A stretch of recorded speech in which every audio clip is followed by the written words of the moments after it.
আচ্ছা, একবার ভাবুন তো আমরা প্রতিদিন কত শতবার ইন্টারনেট ব্যবহার করছি, তাই না? কিন্তু এই যে একটা সীমাহীন ডিজিটাল দুনিয়ায় আমরা সারাক্ষণ ঘুরে বেড়াচ্ছি, এর পেছনের অদৃশ্য আইনি কাঠামোটা আসলে কিভাবে কাজ করে? নমস্কার, আজকের এই এক্সপ্লেনারে আপনাদের সবাইকে স্বাগত। আজ আমরা ইন্ডিয়ান সাইবার ল বা ভারতের সাইবার আইনের একদম খুঁটিনাটি খুব সহজে কিন্তু গভীরভাবে বোঝার চেষ্টা করব। চলুন শুরু করা যাক।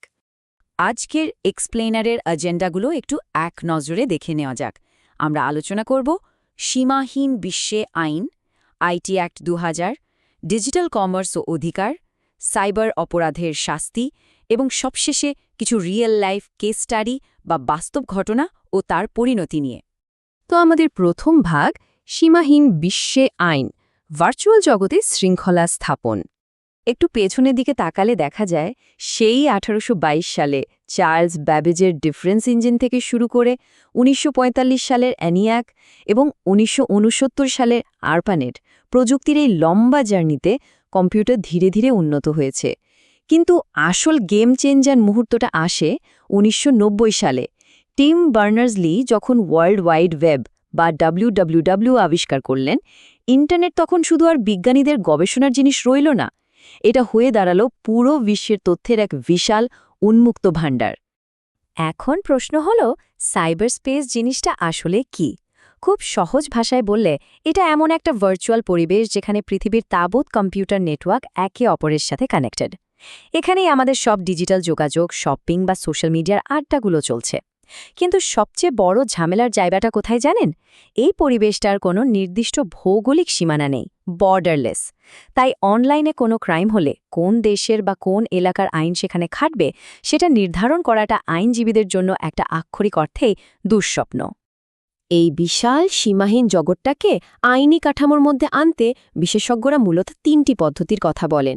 প্রথমটা হলো ডক্ট্রিনাল পদ্ধতি, মানে আমাদের অফলাইনের পুরনো আইনগুলোকেই জোড়াতালি দিয়ে অনলাইনে খাটানোর চেষ্টা। দ্বিতীয়টা হলো কনসেনশুয়াল, যেখানে ধরে নেওয়া হয় ব্যবহারকারীরা নিজেরাই নিজেদের নিয়ম বানাবে বা সেলফ রেগুলেট করবে।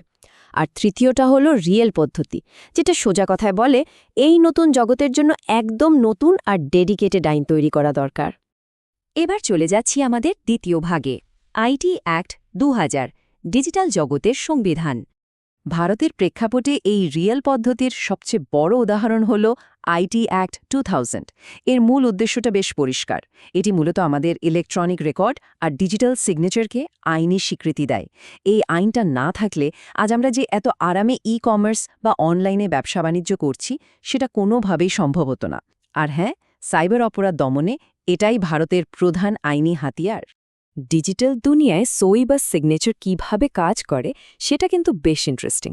প্রথমে একটা ডকুমেন্টের হ্যাশ বা ডিজিটাল সামারি তৈরি করা হয়। এরপর যিনি পাঠাচ্ছেন তিনি তার নিজস্ব গোপন প্রাইভেট কি দিয়ে সেটাকে এনক্রিপ্ট বা লক করেন। যাকে পাঠানো হলো তিনি আবার প্রেরকের পাবলিক কি দিয়ে সেটা ডিক্রিপ্ট করে মিলিয়ে দেখেন। এই যে অ্যাসিমেট্রিক ক্রিপ্টোগ্রাফি জটিল প্রসেস, এটাই আমাদের হাতে করা সই বা ওয়েট সিগনেচারকে একটা অত্যন্ত সুরক্ষিত ডিজিটাল ফরম্যাটে বদলে দেয়। দারুণ না ব্যাপারটা? আমরা এখন তৃতীয় ভাগে, ডিজিটাল কমার্স এবং অধিকার, ভার্চুয়াল অর্থনীতিকে সুরক্ষিত করা। একসময় চুক্তি বলতে আমরা বুঝতাম অনেকগুলো স্ট্যাম্প পেপার আর সই সাবুত, যা চলত ১৮৭২ সালের পুরনো কন্ট্রাক্ট অ্যাক্ট অনুযায়ী। কিন্তু আজকের চুক্তিগুলো পুরোটাই ইলেকট্রনিক। আমরা যখন কোনো ওয়েবসাইটে ঢুকে শর্তগুলো না পড়েই ধুম করে আই এগ্রি বোতামে ক্লিক করে দিই, আমরা হয়তো খেয়ালও করি না যে আইটি অ্যাক্টের ধারা ১০ অনুযায়ী আমরা আসলে একটা পুরোপুরি আইনি এবং বৈধ চুক্তিতে ঢুকে পড়ছি। তাই পরের বার ওই বক্সের টিক দেওয়ার আগে একটু সতর্ক থাকা কিন্তু মাস্ট। ওয়েবসাইটের ঠিকানা বা ডোমেন নেম জিনিসটাকে আপনারা ডিজিটাল দুনিয়ার রিয়েল এস্টেট বা জমি জমা হিসাবে ভাবতে পারেন। এর কমার্শিয়াল ভ্যালু বা বাণিজ্যিক মূল্য বিশাল। ২০০৪ সালের বিখ্যাত সত্যম ইনফোওয়ে মামলায় ভারতের সুপ্রিম কোর্ট একেবারে স্পষ্ট করে দেয় যে ডোমেন নেমগুলো সাধারণ ট্রেডমার্কের মতোই আইনি সুরক্ষা পাবে। মানে আপনার কোম্পানির নামের ডোমেন অন্য কেউ দখল করে বসে থেকে বিনা পরিশ্রমে মুনাফা লুটবে, সেটা এখন আর আইনত সম্ভব নয়। এই পয়েন্টটা একটু মনোযোগ দিয়ে শুনবেন। আদালতে যদি কখনো কোনো হোয়াটসঅ্যাপ চ্যাট, ইমেল বা কল রেকর্ড প্রমাণ হিসেবে পেশ করতে হয়, শুধু একটা স্ক্রিনশট বা প্রিন্ট আউট দিলেই কিন্তু কাজ হবে না। ইন্ডিয়ান এভিডেন্স অ্যাক্টের ধারা 65B বা সেকশন 65B অনুযায়ী এর সাথে একটা নির্দিষ্ট সার্টিফিকেট দেওয়া একেবারে বাধ্যতামূলক। এই 65Bর সার্টিফিকেট ছাড়া বিচারক আপনার কোনো ডিজিটাল প্রমাণই আমল নেবেন না। আমাদের চতুর্থ ভাগ, সাইবার অপরাধের শাস্তি, জরিমানার খতিয়ান। এবার চলুন ইন্টারনেটের ডার্ক সাইড বা অন্ধকার দিকটায় একটু নজর দেয়া যাক।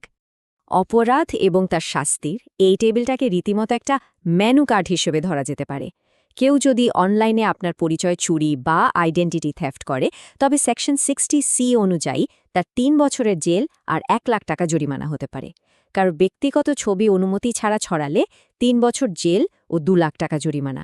আর সাইবার সন্ত্রাসবাদের মতো মারাত্মক অপরাধের ক্ষেত্রে শাস্তিটা যাবজ্জীবন কারাদণ্ড পর্যন্ত গোড়াতে পারে। এই আইনগুলো কিন্তু আমাদের বারবার মনে করিয়ে দেয় ভার্চুয়াল জগতের অপরাধগুলোর বাস্তব জীবনে পরিণতি ঠিক কতটা ভয়ঙ্কর হতে পারে। আচ্ছা, আপনাদের মনে কি কখনো প্রশ্ন জেগেছে যে ফেসবুক বা ইউটিউবে কেউ আজেবাজে কিছু পোস্ট করলে প্ল্যাটফর্মগুলোর মালিকদের কেন পুলিশ ধরে নিয়ে যায় না? এর পেছনের কারণটা হলো আইটি অ্যাক্টের সেকশন 79। এই ধারা সোশ্যাল মিডিয়া প্ল্যাটফর্মগুলোকে সেফ হারবার বা আইনি সুরক্ষা দেয়। তবে শর্ত আছে। শর্ত হলো তারা নিজেরা যেন সেই কন্টেন্ট তৈরি না করে, আর সরকার বা আদালত কোনো কন্টেন্ট মুছে ফেলার বা টেক ডাউন নোটিশ দিলে তারা যেন দ্রুত সেটা সরিয়ে ফেলে। এই নিয়মগুলো ঠিকঠাক মানলেই তারা আইনি ঝামেলা থেকে মুক্ত থাকতে পারে। চলে এসেছি আমাদের পঞ্চম এবং শেষ ভাগে, বাস্তব ঘটনা, বাস্তব পরিণতি, তথ্য থেকে বাস্তবে। এতক্ষণ আমরা অনেক থিওরি জানলাম, এবার রিয়েলিটি চেক। ইন্টারনেটের নাম পরিচয় লুকিয়ে রাখার যে সুবিধা, সেটা সাইবার অপরাধীদের হাতে এক মারাত্মক অস্ত্র তুলে দিয়েছে। অনলাইনে ইমেইল বা মেসেজ করে কাউকে দিনের পর দিন হয়রানি বা স্টকিং করা এমন একটা পর্যায়ে গেছে যা সামলানো পুরনো আইনের পক্ষে আক্ষরিক অর্থেই অসম্ভব। তাই আইটি অ্যাক্টের পাশাপাশি ইন্ডিয়ান পেনাল কোড বা আইপিসিকে একসাথে মিলিয়ে একটা মাল্টি লেয়ার্ড বা বহুমুখী আইনি সুরক্ষার দরকার পড়ে। যেমন ধরুন 2001 সালের ঋতু কোহলি কেস। এটি ভারতের ইতিহাসে অন্যতম প্রথম একটা সাইবার হয়রানির ঘটনা। কেউ একজন ইচ্ছাকৃতভাবে ঋতু কোহলির ব্যক্তিগত ফোন নম্বর আর বাড়ির ঠিকানা ইন্টারনেটের কিছু অশ্লীল চ্যাটরুমে পোস্ট করে দেয়। পরিণতি, প্রতিদিন মাঝরাতে তার কাছে জঘন্য সব ফোন কল আসতে শুরু করে। ভেবে দেখুন ব্যাপারটা কতটা ভয়ের। এটা প্রমাণ করে যে সাইবার অপরাধ শুধু কম্পিউটারের স্ক্রিনেই আটকে থাকে না, এটা একটা মানুষের বাস্তব জীবনে কতটা ভয়াবহ মানসিক ট্রমা আর বিপর্যয় ঢেকে আনতে পারে। কিন্তু আইনও তো আর ছেড়ে দেওয়ার পাত্র নয়।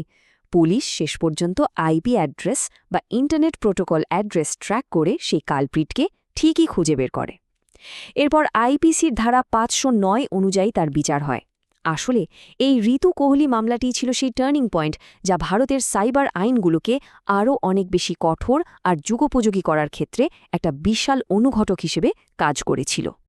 আজকের এই পুরো এক্সপ্লেনার থেকে একটা জিনিস নিশ্চয়ই আমাদের সবার কাছে একদম পরিষ্কার, আইন আর প্রযুক্তির মধ্যে রীতিমতো একটা ইঁদুর বেড়াল দৌড় চলছে। আর সত্যি বলতে কি, প্রযুক্তি সবসময় আইনের চেয়ে এক কদম এগিয়ে থাকছে। তাই আজকের আলোচনা শেষে একটা খুব জরুরি প্রশ্ন আপনাদের জন্য রেখে যেতে চাই। প্রযুক্তি যখন এত দ্রুত গতিতে বদলাচ্ছে, তখন এই সীমাহীন বিশাল ওয়েব দুনিয়াকে আসলে কে বা কারা নিয়ন্ত্রণ করছে? আমরা কি শুধু আইনের ওপরই পুরোপুরি ভরসা করে থাকব, নাকি একজন সচেতন ডিজিটাল নাগরিক হিসেবে নিজেদের সেফটির দায়িত্ব নিজেদেরও নিতে হবে? প্রশ্নটা রইল, একটু ভেবে দেখবেন। আজকের এই এক্সপ্লেনারে আমাদের সাথে থাকার জন্য অসংখ্য ধন্যবাদ।